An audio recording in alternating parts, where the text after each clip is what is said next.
Hello, bonjour à tous. Bonjour et bienvenue. On est vraiment ravis de vous accueillir pour ce meet-up pour lequel l'association La Parole aux Sourds nous fait l'honneur de sa présence, représentée par Gabrielle. Donc je vais commencer par me présenter. On va faire un petit tour de table pour que vous sachiez qui sont les personnes qui vont vous parler de ces chouettes projets aujourd'hui. Donc pour commencer, moi je suis Mathilde et je m'occupe de coordonner les missions de mécénat d'Extia depuis près de 2 ans maintenant.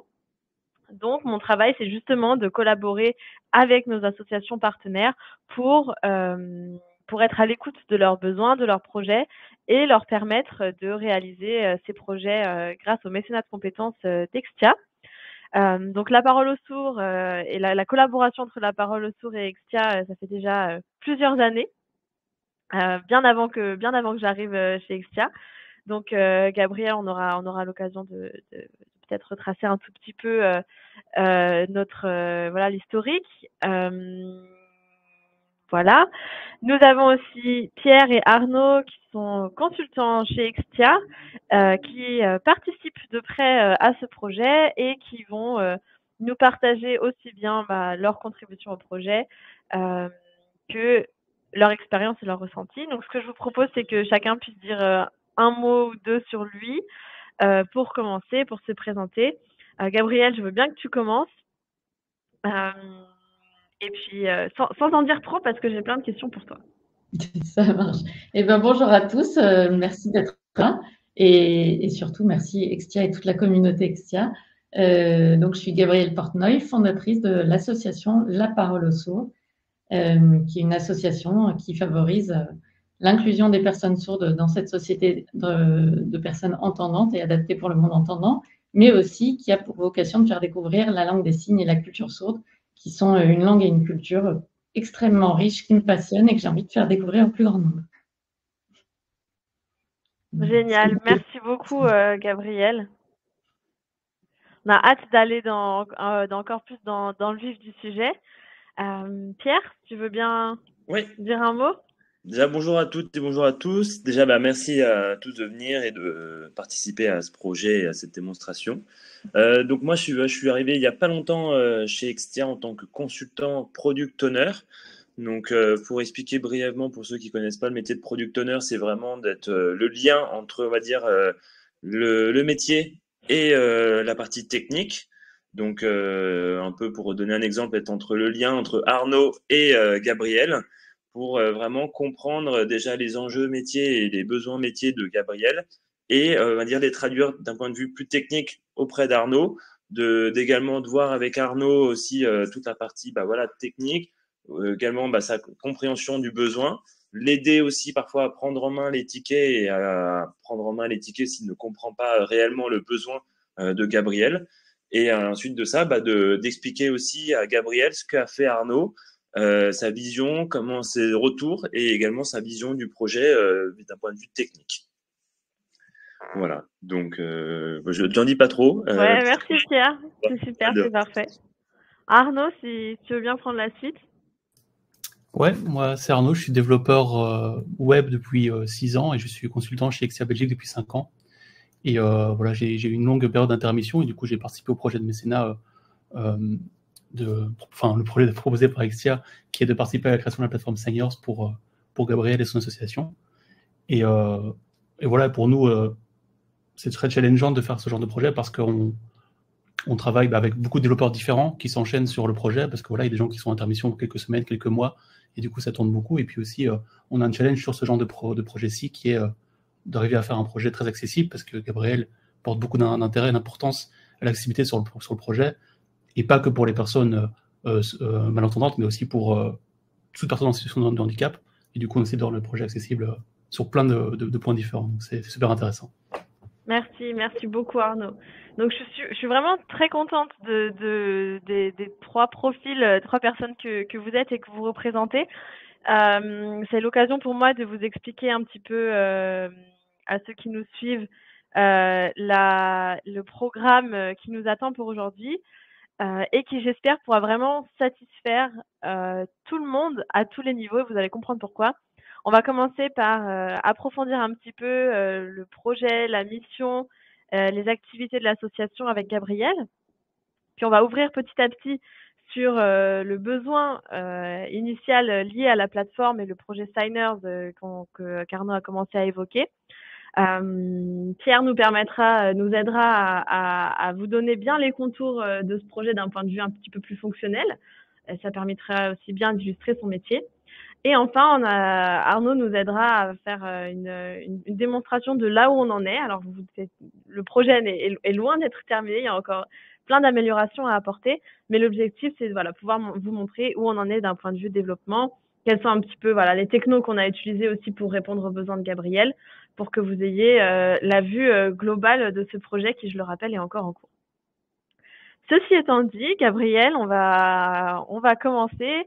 La première question que j'ai envie de te poser, c'est de savoir, pourquoi tu fais cette association? Pourquoi? C'est une histoire personnelle, puisque mes 2 parents sont sourds. Donc, j'ai grandi dans le monde de la surdité et de la langue des signes, puisque tous les sourds ne communiquent pas en des signes, c'est très hétérogène. De par la population, des personnes âgées devenues sourdes, des personnes qui ont des affects, etc., vont pas forcément grandir ou communiquer en langue des signes. Mais il y a quand même toute une partie de la population sourde qui communique en langue des signes. C'était le cas de mes 2 parents. Donc, c'est ma langue maternelle. Évidemment, le français, c'est ma seconde langue. Et j'ai grandi avec ça depuis ma naissance. J'ai découvert tous les challenges à relever, mais vraiment d'une façon très optimiste. En fait, il y a plein de solutions à proposer qui n'existent pas encore et j'ai envie de les proposer pour améliorer le quotidien des personnes sourdes et encore une fois, pour faire découvrir la langue des signes sourdes aux autres, puisque je pense que finalement, ce qui manque beaucoup aux sourds, c'est pas le fait de ne pas entendre, c'est pas ça le handicap dont ils souffrent, mais c'est le fait de ne pas pouvoir communiquer. Et il y a plein de réponses à apporter, plein de challenges à relever très enthousiasmants. Et c'est vraiment ça que j'ai voulu faire avec la parole aux sourds. Donc, c'est vraiment inspiré de mon histoire personnelle et de ce que je vois en grandissant avec ma famille, en évoluant avec eux. Génial, merci beaucoup Gabriel. Moi justement, une chose que j'ai commencé à découvrir depuis qu'on travaille ensemble, c'est, tu l'as évoqué à l'instant, mais les différents types de surdité. Ce n'est pas, on dit pas la surdité, ce serait plutôt les surdités. Est-ce que tu peux nous en dire un tout petit peu plus pour que moi et puis peut-être nous tous, en tant que personnes qui ne sommes pas forcément renseignées, on puisse se rendre mieux compte en fait de la diversité qu'il y a à ce niveau-là et du coup de la diversité des challenges qu'il y a à relever. Oui, alors c'est très très large. C'est le handicap en fait le plus prégnant et le plus commun. On ne se rend pas compte, mais il y a 7 millions de personnes sourdes et malentendantes en France. Mais donc, comme tu viens de le dire, c'est bien les surdités, puisqu'en fait, il y a différentes formes de surdité. Il y a des personnes qui deviennent sourdes à la naissance ou très tôt dans l'enfance, soit c'est héréditaire, soit c'est une maladie type méningite, etc. Il y a des personnes qui deviennent sourdes de manière progressive suite à une autospongiose, maladie, etc. Il y a plein de facteurs génétiques, maladies auto-immunes, etc. Mais il y a aussi les surdités acquises, le fait de vieillir, et donc de perdre en audition, les acouphènes, le fait d'écouter beaucoup trop fort la musique dans ses écouteurs, etc. Donc, c'est quelque chose malheureusement qui arrive de plus en plus fréquemment. Donc, c'est très, très divers et varié.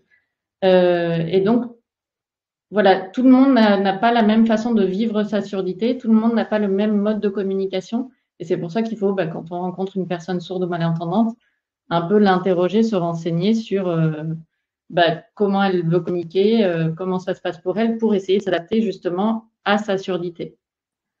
Je te remercie Gabriel, tu m'offres une transition parfaite vers ma prochaine question qui est justement, il existe, tu l'as dit, plusieurs moyens de communiquer.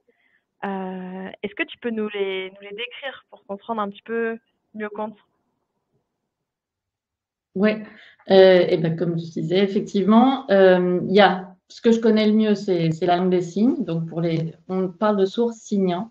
Donc, ce sont les sourds qui communiquent en langue des signes. Donc, ça, c'est une vraie langue. On dit souvent d'ailleurs langage des signes.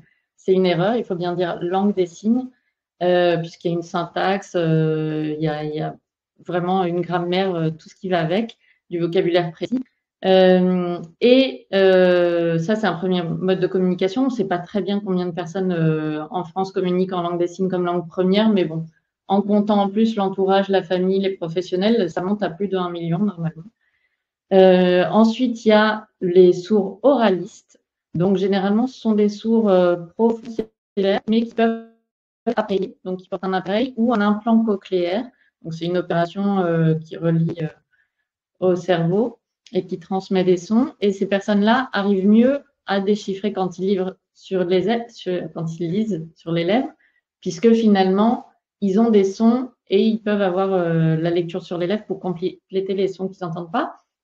Là, pour le coup, c'est un langage, c'est le langage parlé complété, le LPC, on dit maintenant, quoique maintenant, justement, je crois qu'ils disent langue française parlée complétée, mais c'est plutôt une sorte de code qui se fait plutôt par là ou par là, contrairement à la langue des signes qui est une langue en 3 dimensions. Donc ça, c'est un autre mode de communication, le LFPC, et qui va plus insister pour faire la différence entre les be, pe, ge, que, etc., parce que quand on est sur les lèvres, c'est des choses qu'on peut pas, dont on ne se rend pas compte.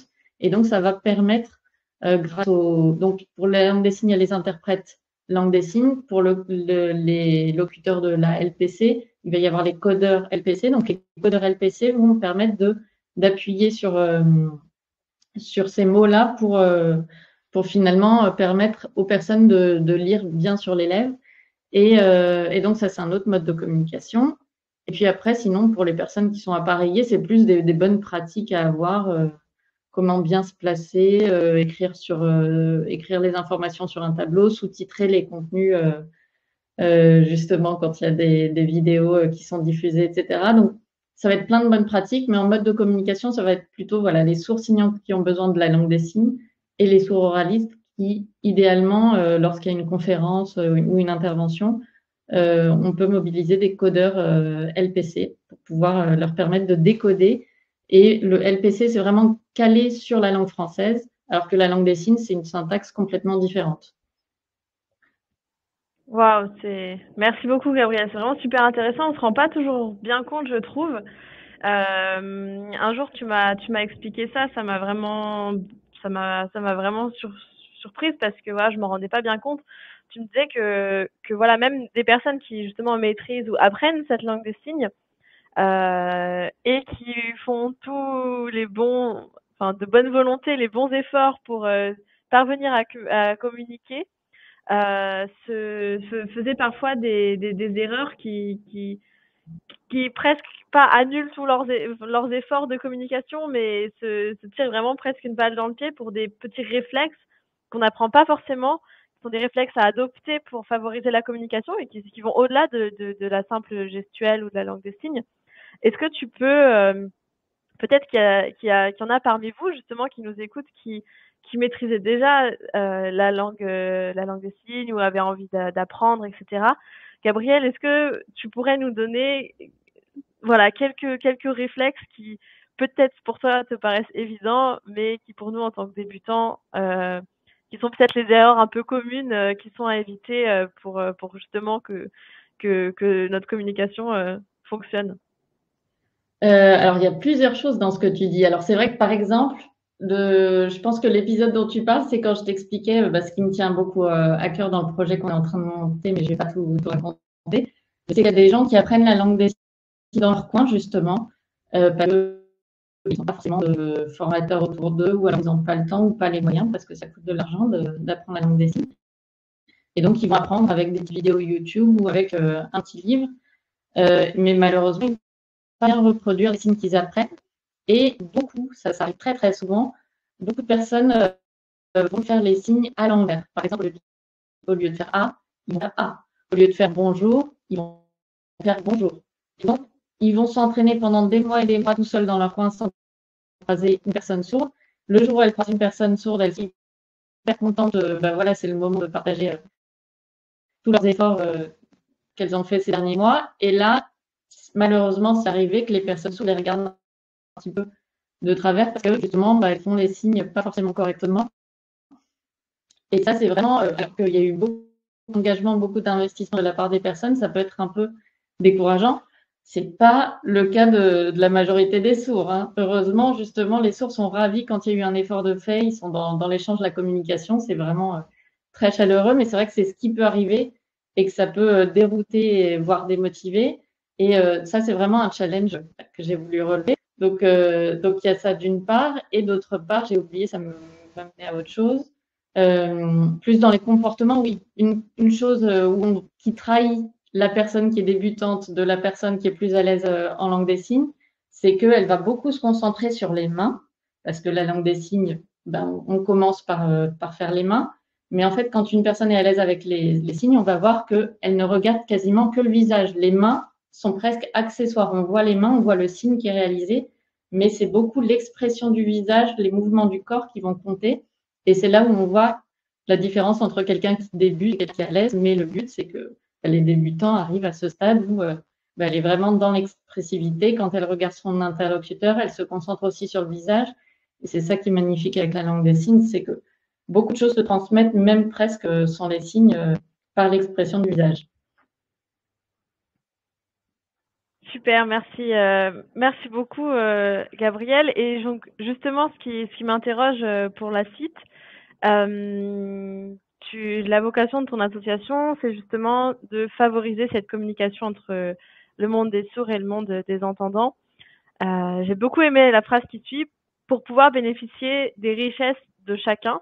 Et toi, tu me dis souvent que justement, parmi les personnes sourdes, tu t'es aperçu que beaucoup avaient des grandes qualités, notamment dans les métiers du visuel. Est-ce que tu pourrais nous en dire un petit peu plus, et peut-être aussi sur ce que tu as mis en place avec la manufacture du digital à ce sujet-là? Effectivement, en fait, les gens passent complètement à côté des personnes sourdes parce que justement, on parle deux langues différentes, les sourds signes et les entendants oralisent en langue française. Et donc, ils se rendent pas compte de la richesse de chaque individu. C'est une communauté, mais où il y a des individualités, des personnes différentes, mais très, très riches. Certains sont passionnés de politique, d'autres d'histoire, d'autres d'humour.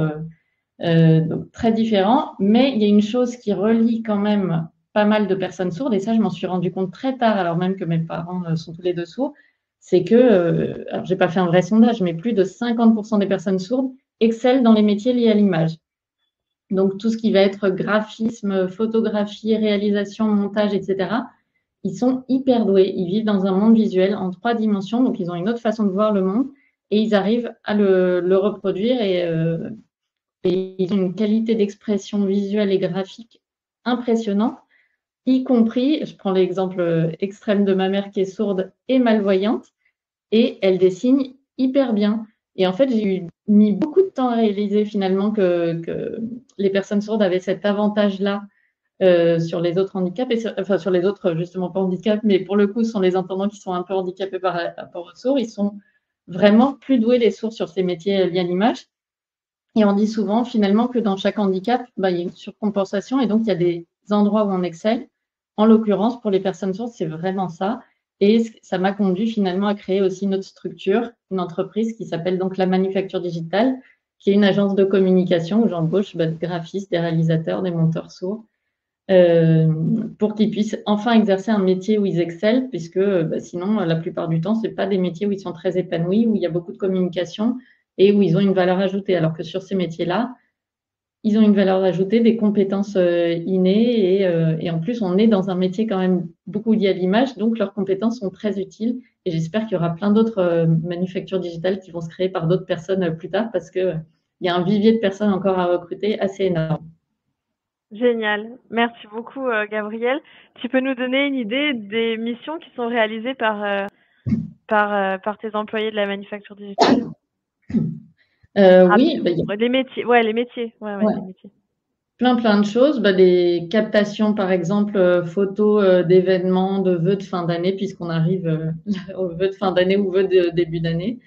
On va faire des catalogues, des brochures, mais sur tous les thèmes. On a eu des brochures financières pour des banques, des brochures de développement durable, etc. Et puis des vidéos en motion design, donc avec plein d'animations, ou alors des vidéos plus institutionnelles, des reportages sur la vie d'entreprise. Donc, vraiment tout ce que ferait une autre agence de communication visuelle, mais réalisé par des personnes sourdes. Et donc, moi, je trouve avec un truc en plus, puisque déjà ils excellent, mais en plus le fait qu'ils n'entendent pas, donc ils n'ont pas forcément accès à la communication orale, etc. Ils vont vraiment étudier, faire en sorte que l'image soit la plus parlante possible. Et donc, je trouve que nos communications sont encore meilleures que celles d'autres agences de communication, forcément. Génial. Merci beaucoup, Gabriel. En tout cas, vous savez vers qui vous tournez si vous avez des projets qui touchent ces sujets-là. Justement, en parlant de projets, et si vous avez envie de peut-être apprendre la langue des signes, la diffuser au sein de votre entreprise, voilà, de tout un tas de projets de votre cercle et votre réseau. Gabriel, à travers l'association, développe son projet qui s'appelle Signers. Est-ce que tu peux nous présenter ce projet, Gabriel, et les contours qu'il a actuellement, et petit à petit, on pourra ouvrir sur les contours qu'on essaye de lui donner avec notre collaboration. Eh bien oui, Signers, merci beaucoup de me donner l'opportunité d'en parler. Et c'est vraiment un projet qui mobilise beaucoup de monde chez Extia, donc merci beaucoup pour ça. C'est un projet que j'ai à cœur depuis très très longtemps, comme je le disais en introduction.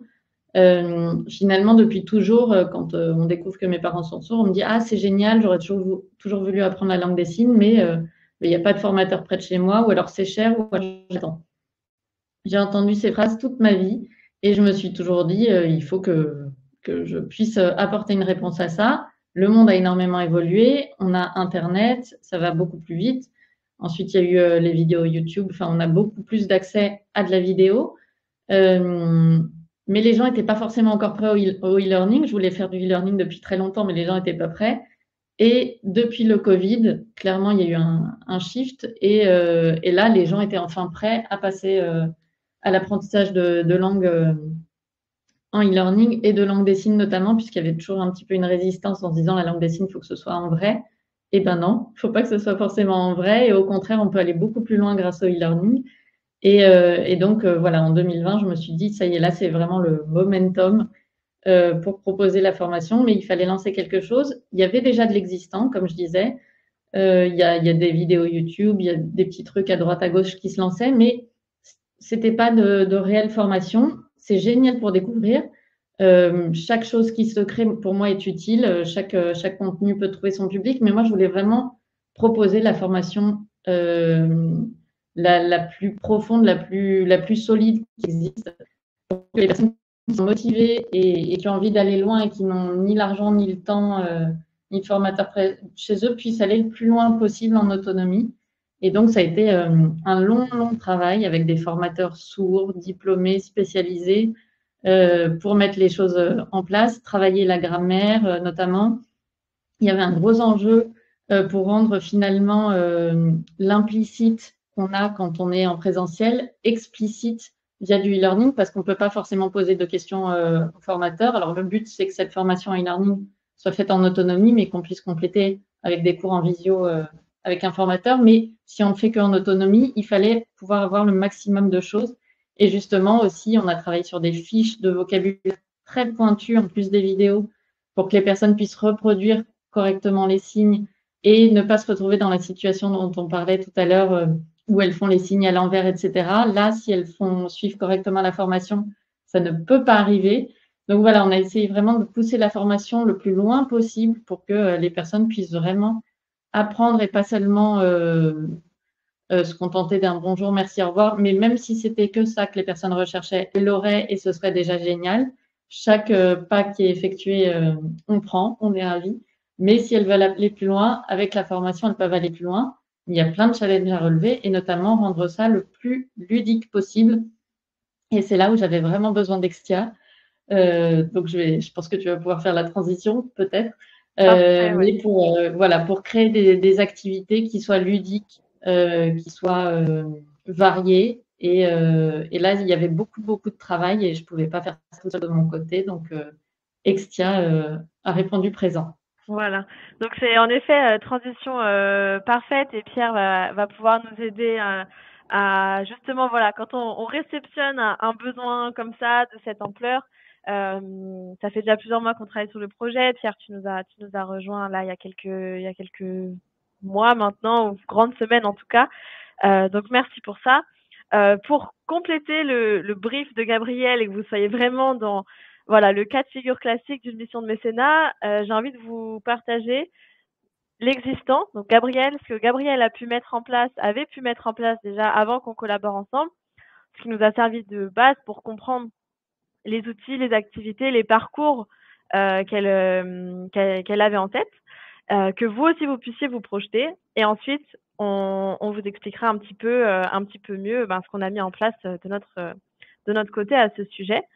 Donc, je vous partage rapidement des exemples d'activités pour que vous puissiez vous projeter vous-même dans ce parcours, c'est vraiment qu'une infime proportion de justement ce sur quoi Gabriel mettait l'accent, c'est-à-dire qu'on est vraiment sur un parcours en fait global qui va en profondeur, qui aborde plusieurs sujets. Et donc, forcément, vous allez le voir, il y a plein d'activités différentes et qui sont vraiment super ludiques, hyper visuelles et dont je suis contente de pouvoir vous montrer quelques fonctionnalités pour que vous vous rendiez compte de ce qu'on reproduit. Alors, ça va trahir totalement mes compétences en langue des signes. Mais c'est pas grave, j'assume. Et je vous montre un petit peu quelques fonctionnalités qu'on peut imaginer avec la plateforme. Donc ça, c'est des choses que Gabrielle a réussi à débuter par elle-même, mais avec certains aspects qui parfois pouvaient être un petit peu bloquants.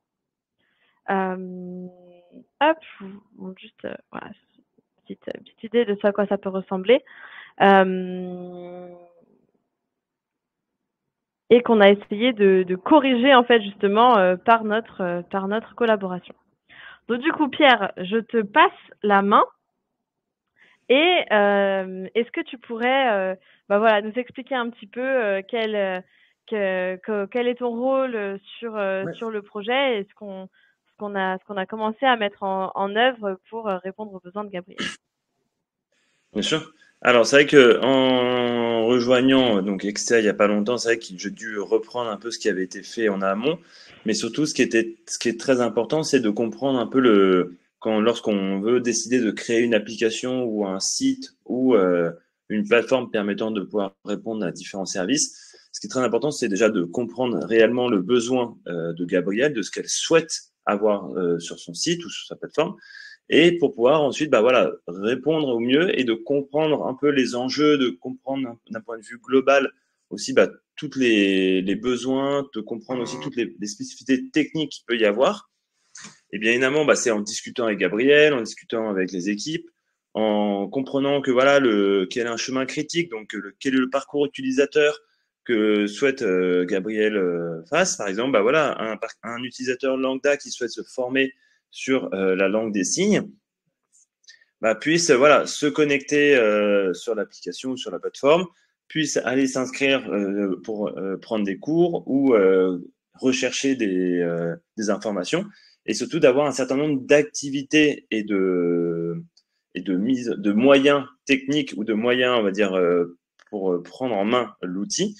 Et donc, c'est vrai que moi, mon rôle est vraiment d'arriver à identifier tous ces petits besoins et toutes ces petites demandes de Gabriel pour arriver à les rédiger dans un langage plus technique, comme j'expliquais avant, et de pouvoir faire en sorte que Arnaud ou les développeurs de ce projet puissent voilà, créer, développer, trouver des solutions pour voilà, encore une fois, répondre aux besoins de Gabriel, et surtout faire en sorte que toute l'application et toute la plateforme puisse être d'un point de vue esthétique, mais aussi fonctionnel, et que ça répond à tout le monde. Et donc, c'est ça aussi les enjeux en tant que product owner, donc de mon rôle, c'est d'arriver à vraiment comprendre d'un point de vue global tous les enjeux, les besoins, de les mettre en forme avec l'aide de développeurs et de faire en sorte surtout que le projet soit créé efficacement d'un point de vue aussi rapidité.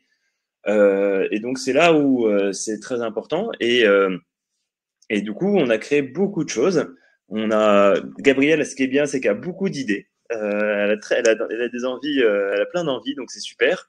Parce que ce qui fait que c'est un projet hyper enrichissant et très intéressant, c'est que bah, quand le client a plein d'envies, a plein de besoins, et qu'on a envie de faire en sorte que, surtout pour un projet qui nous touche personnellement, qui nous touche aussi d'un point de vue fonctionnel, où on se dit bah c'est super de créer quelque chose qui va parler à beaucoup de gens, qui est utile, qui est aussi une association, donc c'est super de pouvoir aider les associations, et donc ça donne envie de faire plein de choses. Et le seul, on va dire, la petite contrainte que nous on a, c'est que bah vu qu'on dépend de consultants, bah forcément les consultants veulent bah, intégrer des projets plus gros et ils sont envoyés surtout en mission.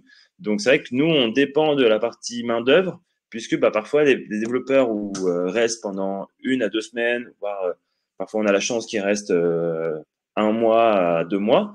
Et donc ça c'est chouette parce qu'ils peuvent faire des grosses modifications, des gros projets de déploiement. Mais quand tu restes que 2 semaines, ça reste une contrainte puisque bah même eux parfois ils sont frustrés de pouvoir ne développer que pendant 2 semaines qu'une petite tâche ou qu'une petite fonctionnalité. Mais pour autant, bout à bout, on arrive à créer des choses qui sont chouettes et qui avancent au fur et à mesure. Donc c'est un beau projet.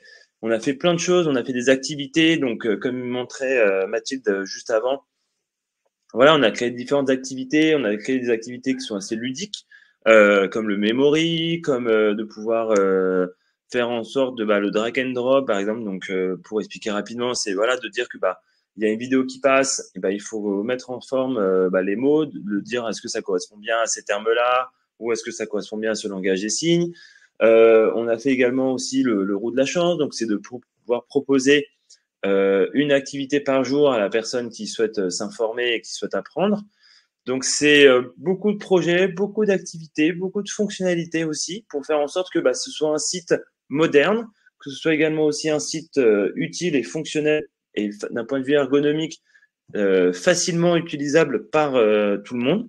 Donc c'est beaucoup de challenges, mais c'est chouette parce qu'à travers nos différentes expériences qu'on a pu avoir dans différentes entreprises, bah on met tout ça en commun et on apporte nos idées aussi à Gabrielle. Gabrielle, bien évidemment, chaque jour, en apporte de nouvelles puisqu'elle se dit, hop, j'ai découvert quelque chose d'autre que j'aimerais bien mettre sur la plateforme. Donc, on a plein d'idées. Donc, c'est vraiment un projet sans fin. Donc, c'est très chouette.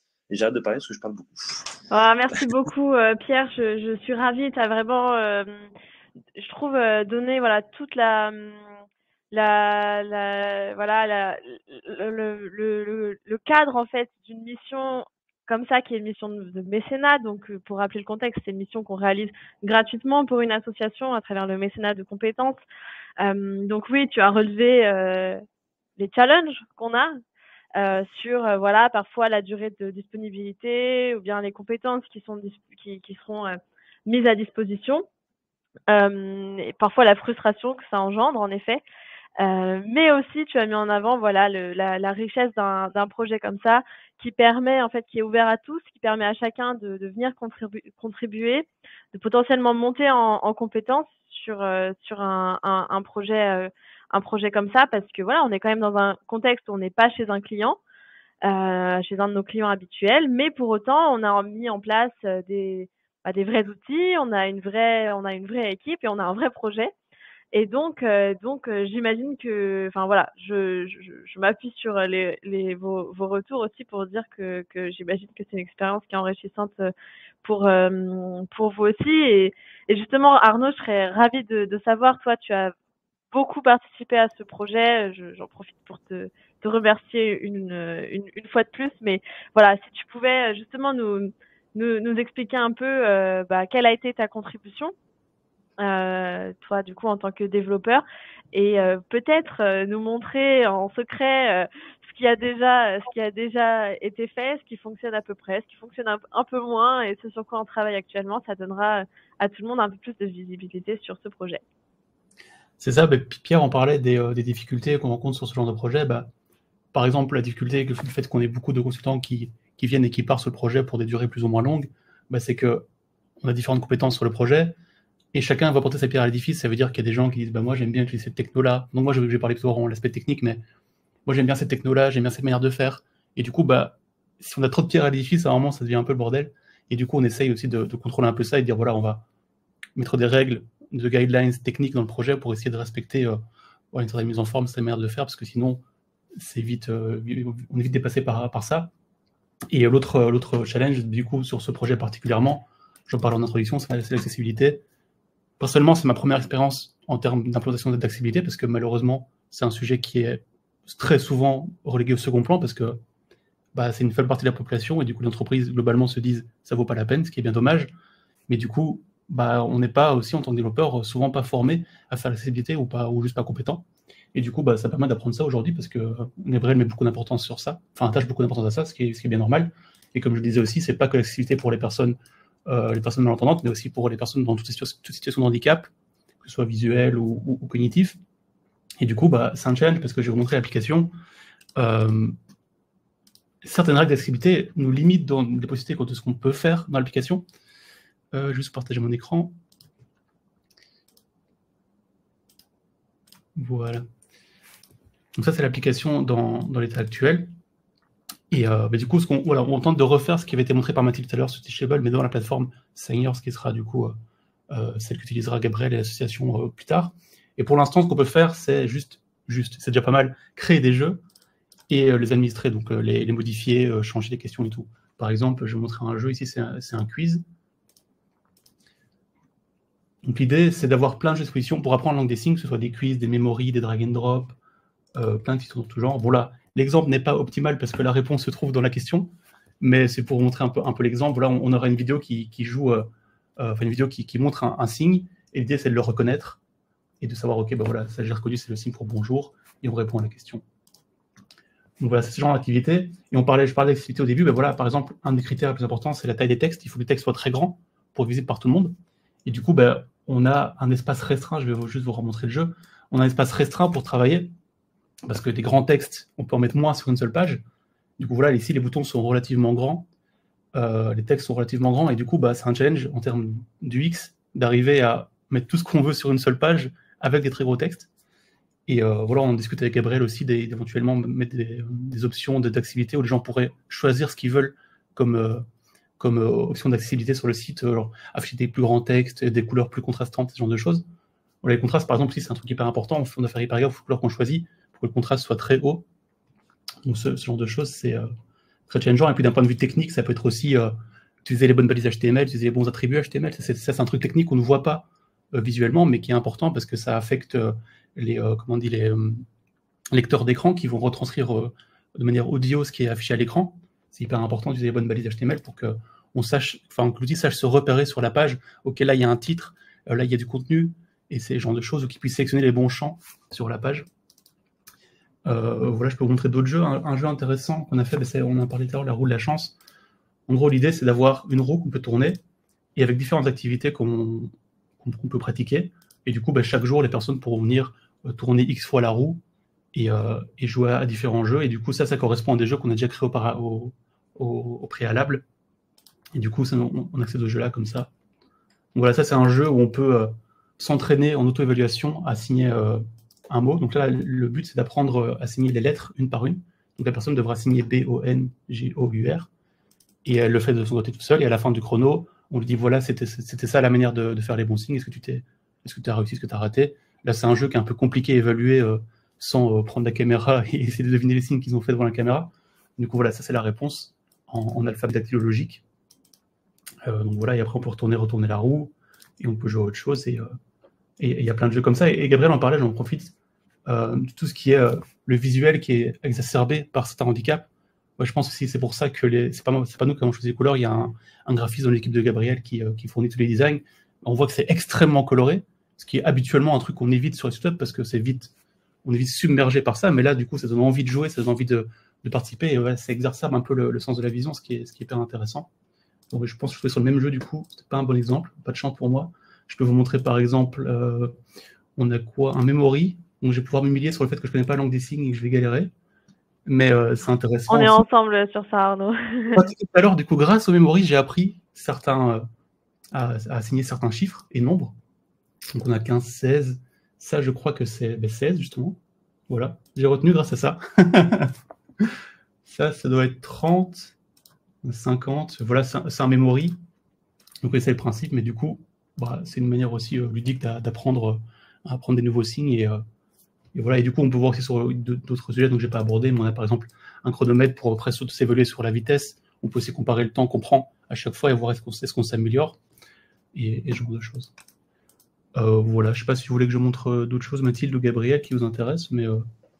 Moi, je suis ravie, je suis surtout bluffée par ta performance sur ta connaissance des chiffres en langue des signes. C'est une grande performance. Non, mais merci beaucoup. Voilà, donc là, on vous a montré un petit peu l'interface administration de ce grand projet. L'idée, c'était de pouvoir permettre à l'équipe de Gabriel d'éditer ces jeux avec tous les paramètres inhérents à chaque type de jeu, aller piocher tous les contenus et qu'ils soient mis en forme et structurés sur les pages, comme l'a dit Arnaud, en respectant un certain nombre de critères qui sont voilà, assez particuliers et qui doivent absolument être respectés. Donc voilà, je suis vraiment ravie de pouvoir vous présenter ce travail qui est le fruit de vraiment beaucoup de personnes qui ont contribué et qui ont voilà participé à faire que ce projet aujourd'hui ressemble en est déjà là, donc c'est vraiment chouette. Il y a des améliorations à apporter, mais on est dessus. On arrive petit à petit à la fin de notre temps d'échange. Je vous invite à poser vos questions. Il nous reste encore un petit peu de temps justement pour les questions. Donc posez-les dans l'onglet des questions. Ça va nous permettre voilà à chacun des 3 intervenants de peut-être revenir sur un certain point que vous souhaiteriez voir approfondi. Donc on va vraiment rebalayer les 3 piliers qu'on a abordés dans le but d'apporter des précisions si vous en avez envie. Et donc je vais commencer par la question de Béatrice. Qui nous demande si la langue des signes et si les langues des signes, puisqu'il y en a plusieurs dans différents pays, si elles diffèrent beaucoup d'un pays à l'autre et si une personne sourde qui signe en français aura vraiment du mal à se faire comprendre par une autre personne sourde dans un pays étranger. Excellente question. Souvent, les personnes pensent que la langue des signes est internationale et quand je leur dis que non, elles sont déçues. Mais malgré tout, il y a vraiment pas de quoi être déçu. C'est encore plus riche. Encore une fois, moi, je vois à chaque fois plutôt le verre à moitié plein. C'est que la langue des signes, elle est différente dans chaque pays. Ça a finalement évolué comme les langues orales. Donc c'est vraiment lié à l'endroit où on est, mais aussi à la culture dans laquelle on vit. Par exemple, si on prend des sourds occidentaux, européens, pour dire le signe manger, on va faire le signe comme ça. Si on va dans un pays asiatique, à votre avis, je ne sais pas si je l'ai montré dans l'équipe, je ne sais pas si vous vous en souvenez, mais ce serait différent, ce ne serait pas comme ça. Voilà, ça se rapproche de ça, c'est avec les baguettes. Donc il y a beaucoup de signes qui sont très visuels, qui vont donner à voir et qui vont être aussi un peu liés à la culture de pays dans lequel on est. Donc c'est normal qu'on ne signe pas de la même façon, mais il y a des signes qui n'ont rien à voir, qu'il faut vraiment juste prendre. Voilà, où il faut finalement voyager pour les comprendre. Malgré tout, c'est très facile de comprendre un sourd de n'importe quel pays, puisque la syntaxe de la langue des signes est pratiquement la même dans tous les pays. C'est un Français notamment qui l'a exporté aux États-Unis, donc un grand nombre de signes sont très proches entre l'ASL, American Sign Language, et la langue des signes française, LSF. Mais au-delà de ça, donc comme je disais, il y a une partie qu'on appelle iconique, donc très visuelle, qui donne à voir. On a donc la syntaxe qui est la même dans tous les pays. Et finalement, quand 2 personnes sourdes ou entendant signant et sourds vont se croiser au Brésil, en Inde, en Tanzanie, n'importe où, on va mettre quelques heures à se comprendre, on se met d'accord sur quelques signes et après on arrive à comprendre quasiment 80% de n'importe quel échange. Donc malgré tout, c'est quand même très facile de se comprendre, beaucoup plus facile que d'apprendre une autre langue orale. En langue des signes, c'est très facile de se comprendre avec n'importe qui dans le monde. Merci beaucoup, Gabriel, pour ta réponse. On a une question pour toi, Pierre. On te demande si l'outil utilisé est soumis à licence. Donc, je suis désolée, je comprends pas sûr de bien comprendre la question, mais peut-être que toi, elle te parlera un peu plus. Alors nous, quand tu dis s'adresse à OPO, l'outil. Alors nous, on utilise un outil qui est assez simple pour gérer, on va dire, toutes les fonctionnalités. C'est Trello. On essaye. Normalement, on pourrait dire qu'on essaye d'être en agilité, même si on est sur une agilité un peu hybride, puisque on met en place des points, on va dire 3 fois par semaine, 2 fois entre nous et 1 fois avec Gabriel pour lui faire un peu un retour sur les fonctionnalités sur lesquelles on a avancé. Mais évidemment, on communique avec Gabriel et tous les autres sur Slack, qui nous permet de pouvoir échanger au quotidien si on a des questions qui permettent de faire avancer plus rapidement le projet. Mais l'outil qu'on utilise principalement, c'est Trello et qui n'est pas soumis à une licence, qui est du coup un outil, on va dire, gratuit qui permet de pouvoir faire en sorte qu'on gère au mieux les fonctionnalités. Pour vous donner alors un petit point. Hop, je vais vous montrer comment on utilise notre outil Trello, qui est vraiment très simple. Hein. Vous allez voir, c'est vraiment pas compliqué, mais ça nous permet de pouvoir vraiment gérer au mieux ce qu'on souhaite. Hop, Trello.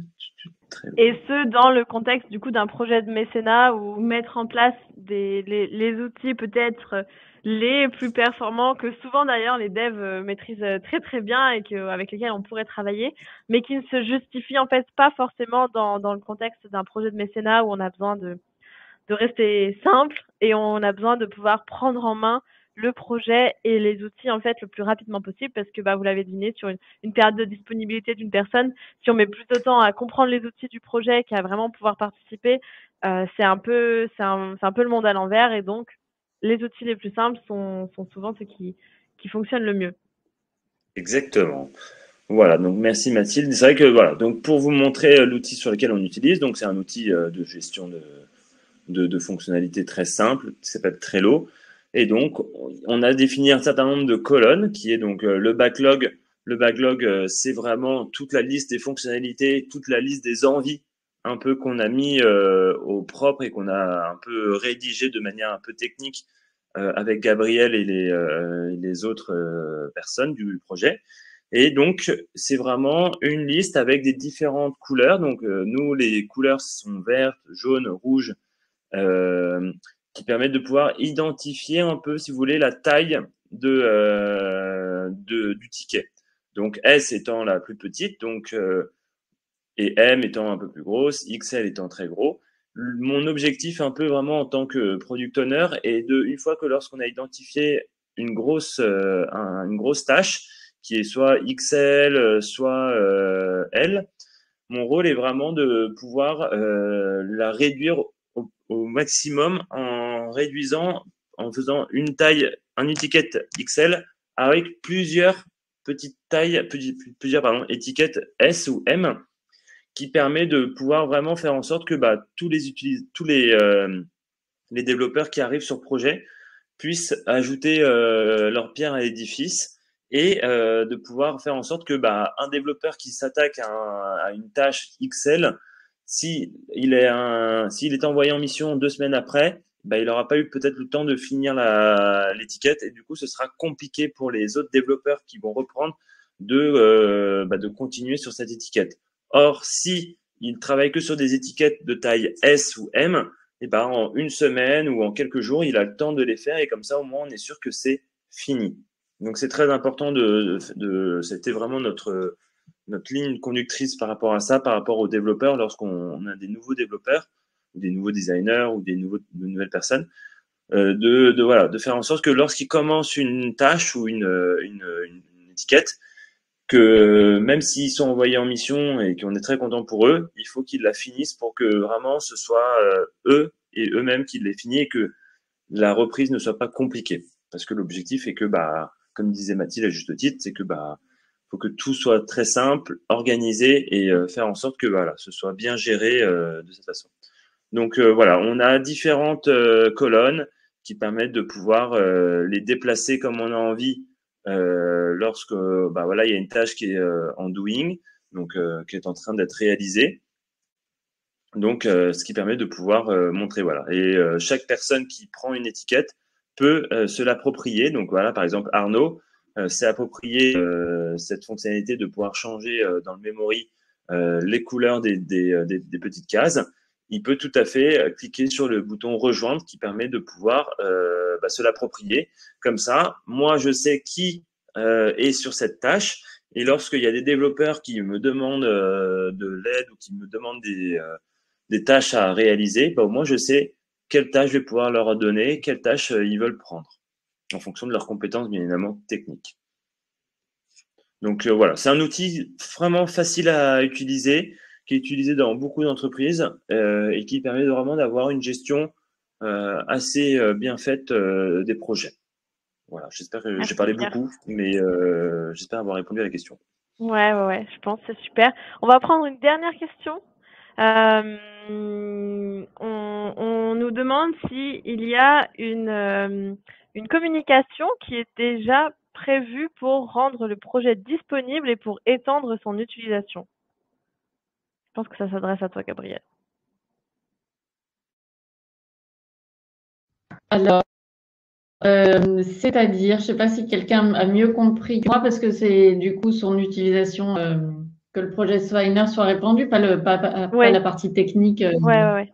Ok. Eh bien oui, ça se passe en ce moment. Ouais. Non, justement, peut-être quelle est ton ambition avec ce projet, à qui il s'adresse.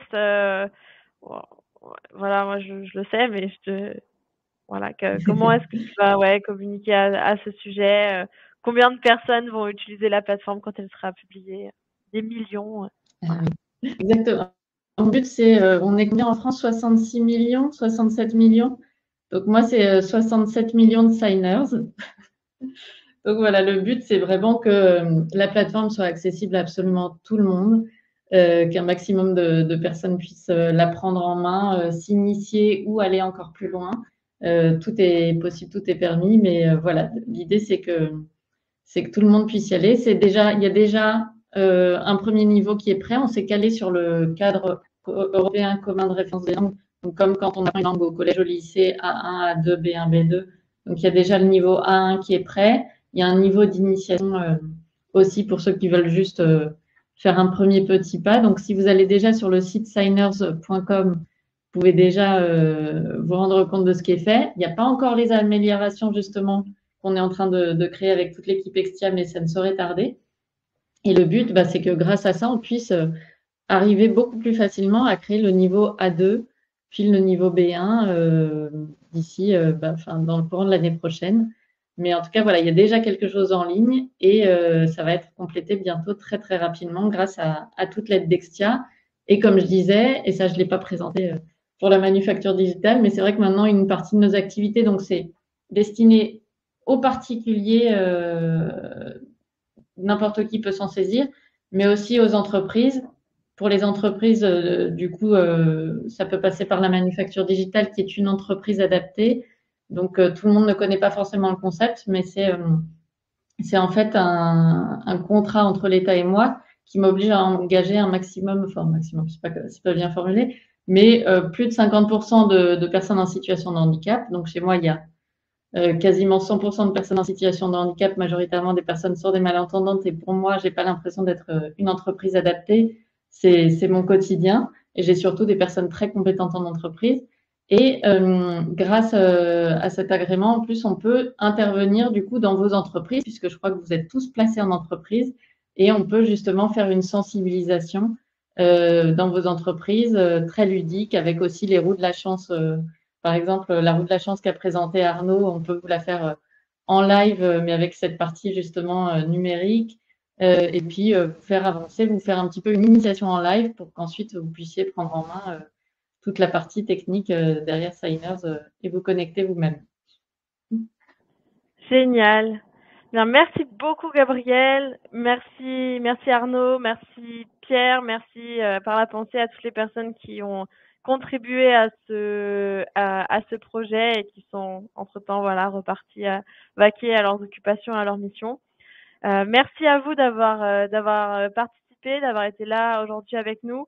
Qui que vous soyez consultant chez Extia, que vous vouliez rejoindre une mission de mécénat, que vous soyez en poste chez nos clients, que vous soyez même peut-être externe à Extia, et que vous soyez intéressé par les activités de Gabriel ou le mécénat de compétences, ou par ce projet en lui-même, voilà, n'hésitez pas à prendre contact avec nous. Ce sera un plaisir d'aller un cran plus loin même et répondre à plus de questions. Vous avez vu apparaître un sondage normalement sur vos écrans. Merci beaucoup d'y répondre. Ça nous donnera des indications par rapport voilà, au prochain meet-up qu'on peut vous proposer avec les communautés métiers d'Extia. En tout cas, je vous remercie beaucoup tous les trois d'avoir participé et tout le monde de nous avoir écoutés.